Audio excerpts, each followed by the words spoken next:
Magandang gabi mga tagapanood. Andito tayo ngayon sa Agresibo. Ako ang inyong host, Emil Maangil, at aangilan natin ang isang karuwalduman na krimen na nangyari dito mismo sa coffee shop. At ang biktima, walang iba kundi ang inyong lingkod, Emil Maangil.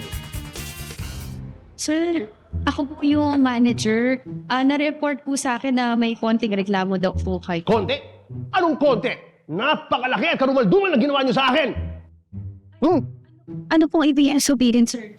Umorder ako ng kape at tinanong ako kung anong ilalagay na pangalan dito sa cup. Ang pangalan ko ay Emil. Tinan mo ang nilagay. Emil! Hindi ako si Emil. Ako si Emil. Sir, pasensya na po. Marami po kasi talagang tao kanina. It's my fault. Sorry po talaga. Anong sorry? Walang pasensya sa karubalduman na ginawa mo sa akin pangalan. Kisubat na po ako. Bakit? Palagi naman kung nangyayari yung mga ganyan bagay. Suki nga po ako dito yung nangyayari din po sa akin. Katunayan po, pangalan ko Lucky. Kaya yun po yung nakasulat sa cup ko. Lucky.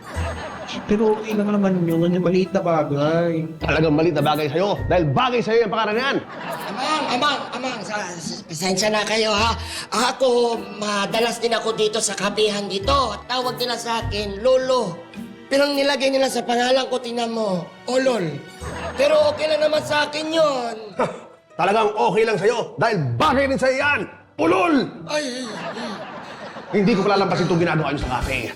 Ito naman sabi ko, you just lost a loyal customer. Ito po si Emil Maangil para sa Agresibo. Ay, sir. Oh, Eto na po. Pinalitan po namin ng bago. yan! Dapat lang, action agad! Ano to? Ha? Ano to? Kulang sa guhit! Kulang sa guhit! Kulit lang po, sir. Kulit. Eto na po. Yan! Yan! Okay na. Kain tayo. Okay na, di ba? Mabilis akong kausap. Hindi ako agresibo.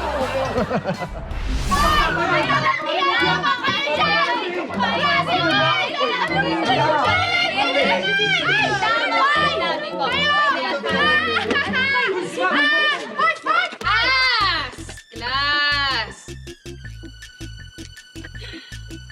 Chinek ko yung papers nyo, and I was very disappointed.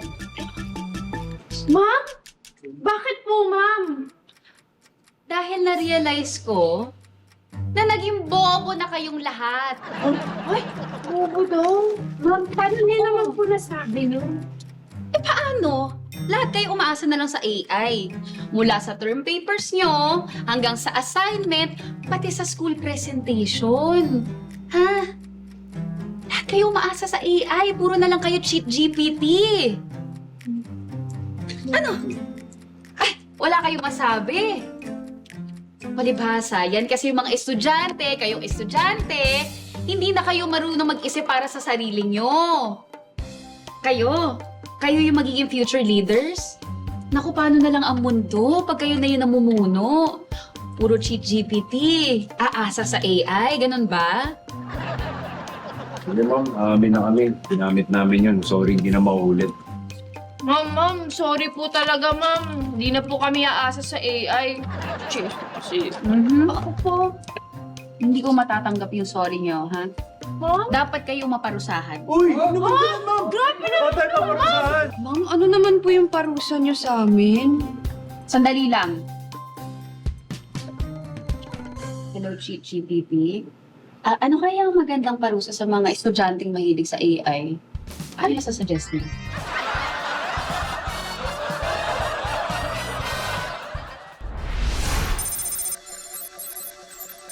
Ang love ay parang online shopping. Pwede kang mag-add to cart. Pwede ka rin magbasa ng reviews bago ka pumili. Pero pag checkout mo, pwede kang ma-scam. Kaya pag deliver, mapapawish ka na lang na sana tumagal. Diba?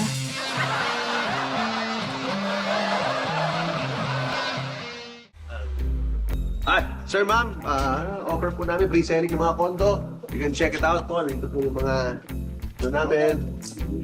Ay, ma'am, baka po gusto nyo, pre-selling po yung condo namin. Ito yung mga model units if you want. You can talk to me. Kung ba kinakaya pumunta dito?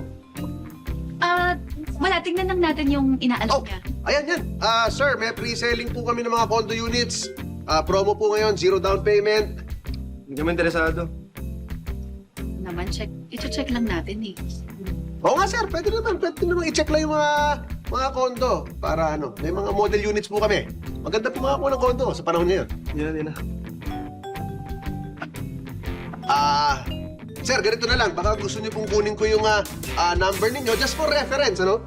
Eh, hindi lalo. Ano? Basta tawag ka na tawag sa akin. Grabe ka naman, Han. Number lang eh, ibigay mo na. Kung ayaw mo, edi huwag mo sagutin. Ganun lang. Yeah, totoo. Sige na. Sige, lagay mo. Papo. 017 017 771 771 717 717. Ganda ng number mo, sir, ha? Maraming salamat. Ipapasok lang po namin sa database to para mailagay lang, ano? Teka, baka makakuha mo yung personal info ko mula doon sa number ko. O hindi naman siguro, Han. Hindi, nag-iingat lang. Kaya nga meron tayong Data Privacy Act eh. Actually, Hindi ko matawag. Wait lang, Han. Sige lang. Hello?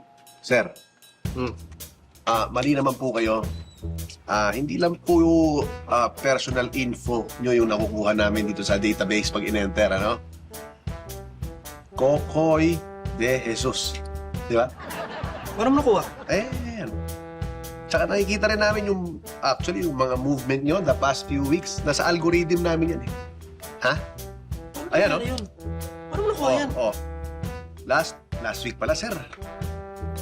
Kumain ka sa mamahaling restaurant, ha? Tsaka parang ibang babae yung kasama mo dyan, sir, ha? Kasi yung CCTV, nakikita, Wait lang, ha? Oh, nag-beach kayo. Paano mo nakuha natin? Ha? Paano mo nakuha natin? May CCTV yung di ba? So, nakukuha namin dito sa, yung algorithm namin. Ayan, Maganda siguro, sir, kumuha ka ng kondo para hindi makarating sa misis mo to, no? Teka, binablockmail mo ba ako? Hindi! Ako? Hindi ako nabablockmail, sir. Eto, Nako! Baka kumalat tong scandal mo, sir, Delikado, baka makita ng misis mo to. Sige na. Kuha na ang kondo. Kuha ang kondo? Oo, kuha na ako. Studio lang studio type. Student type? Han, Kukuha kuha na ka? ang kondo. Oo, Yes. maganda. Congratulations, sir. Maraming salamat. Congratulations. I-fill out nyo na lang po ito dun, sir, para maisara po natin yung deal, ha? Ang bait ng mister. Ay, sige, paano na lang? Ayan. Wow. Tatanong lang. Yes, miss? Ayan nadala ko na yung asawa ko. Mukha pa ng isa sa'yo. Pizza tayo, ha? Huwag mo na ikalat yung scandal ko. Okay.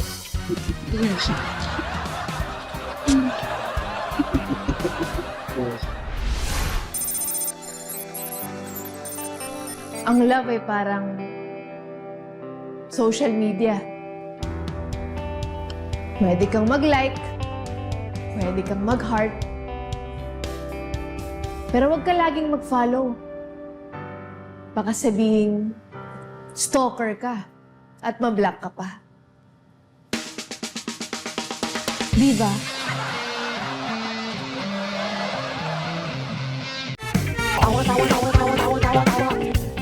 You know!